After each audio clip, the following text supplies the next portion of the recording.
क्या कभी ऐसा हुआ है कि आपको अपने सपनों के सामने दुनिया बहुत बड़ी लगने लगे और आप खुद को बहुत छोटा महसूस करने लगे? आपने भी कभी ना कभी ये सोचा होगा कि जितना आगे बढ़ने की कोशिश करो, परेशानियां उतनी ही बढ़ती जाती हैं। फिर कभी ऐसा लगता है कि क्या मैं बस हमेशा यहीं अटका रहूंगा, इन्हीं उलझनों में? शायद आज देश का हर दूसरा इंसान अपनी सुबह शुरू करता है, फिर भी एक सवाल हर बार दिल में उठता है, आखिर वो लोग कैसे कर लेते हैं जो सच में बड़े बदलाव लाते हैं और आज ऊंचे मुकामों पर हैं? क्या उनके पास कोई गुप्त मंत्र है, या उन्होंने कोई ऐसी चीज पकड़ ली है जिससे दुनिया की बड़ी बड़ी परेशानियां उन्हें छोटी लगने लगती हैं? जरा कल्पना कीजिए, अगर आपके हाथ में भी ऐसा कोई मंत्र होता जिससे सोच का दायरा इतना बढ़ जाता कि दुनिया की मुश्किलें मायने ही नहीं रखती। अगर आपकी सोच इतनी जबरदस्त हो जाए कि लोग आपकी कहानी को याद रखें, ना कि सिर्फ हालातों को कोसें। तो चलिए सुनते हैं एक ऐसी कहानी जो शायद नई सी लगे, लेकिन इसमें है हिम्मत और हौसला, जो साबित करती है कि बड़ी सोच सिर्फ बातें नहीं बदलती, पूरी जिंदगी बदल देती है। जून का महीना था। गांव की गलियों में धूल उड़ रही थी और दूर कहीं रेडियो पर पुराने गीत बज रहे थे। हर रोज की तरह गांव के चौपाल पर कुछ लोग बैठे थे, लेकिन उनकी बातचीत आज कुछ अलग लग रही थी। कोई खेत खलिहान की बात कर रहा था, कोई शहर जाने के सपने बुन रहा था, और उन्हीं के बीच चुपचाप बैठा था रामनाथ। ना कोई बच्चा, ना कोई जवान लड़का, बल्कि एक सादा सा इंसान जिसकी उम्र पक्की नहीं थी। लोग कहते कोई 48-49 का होगा, कुछ कहते 50 पार कर चुका होगा।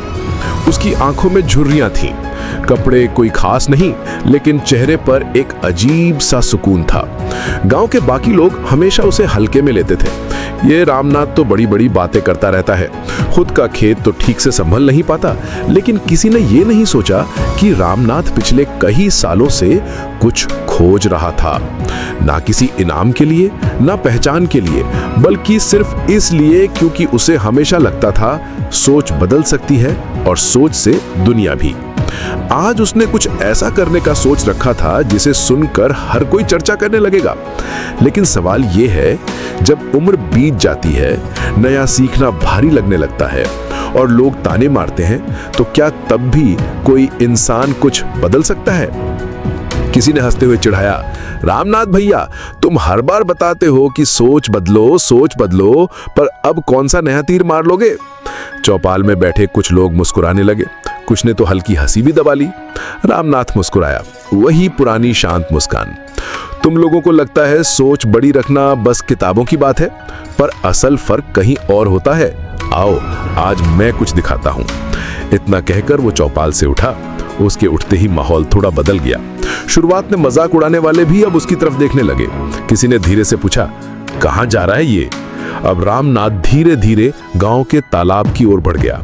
तालाब के किनारे एक झाड़ीनुमा पेड़ के पास पहुंचकर रामनाथ ने अपनी पुरानी फटी जेब से 3 अलग अलग रंग के पत्थर निकाले। बच्चे भी अब पास आ चुके थे, कुछ बुजुर्ग भी किनारे खड़े होकर देखने लगे। देखो ये छोटा सा तालाब है, रामनाथ बोला। अब मैं इनमें से हर पत्थर को फेंकूंगा, देखना कौन सा कितनी दूर जाता है। पहला पत्थर बहुत हल्का, तालाब की सतह पर गिरते ही एक छोटे गोले में सिमट गया। दूसरा पत्थर थोड़ी ताकत से फेंका, छपाक, पिछली लहर को पार कर गया, मगर जल्द ही डूब गया।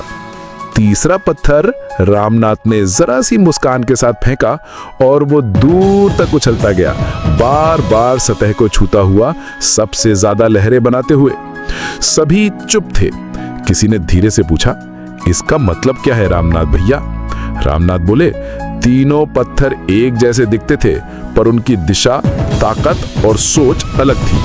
अक्सर हम सोचते हैं इतनी बड़ी दुनिया है, मैं क्या कर सकता हूं?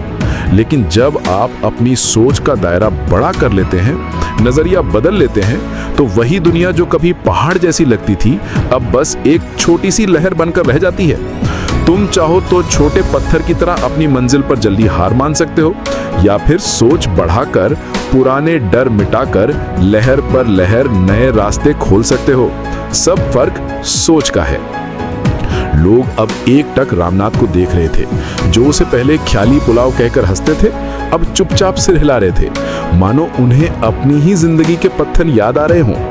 फिर रामनाथ ने गांव के बच्चों से लेकर सबसे उम्रदराज बुजुर्ग तक को बुलाया कि तुम सबके पास ये ताकत है सोच बदलने की। मुझसे नहीं होगा, दूसरे क्या कहेंगे, या उम्र बीत गई, ये सब डर तुम्हारे जीवन के छोटे पत्थर हैं। आज से चाहे कोई भी परेशानी हो, सोचो मैं इससे बड़ा हूं, फिर देखो वही मुसीबत छोटी पड़ जाएगी। तालाब के किनारे अब कोई पत्थर नहीं फेंक रहा था, सब खामोशी से कुछ सोच रहे थे। शायद पहली बार सोच का असर हुआ था। कहानी यहीं खत्म नहीं हुई, क्योंकि असली लड़ाई अब शुरू होती है उस अदृश्य डर से जो हर कदम पर आपको रोकता है। लोग क्या सोचेंगे, यही डर आपकी सोच की सबसे पहली रुकावट बनता है। अगर ये डर आज भी आपके अंदर बैठा है तो अब वक्त है उससे बाहर निकलने का। मैंने आपके लिए एक खास वीडियो बनाई है, लोग क्या सोचेंगे का डर। स्क्रीन पर आ रही उस वीडियो पर अभी क्लिक कीजिए, क्योंकि हो सकता है वहीं से आपकी सोच की असली उड़ान शुरू हो, और ये मौका बार बार नहीं आता।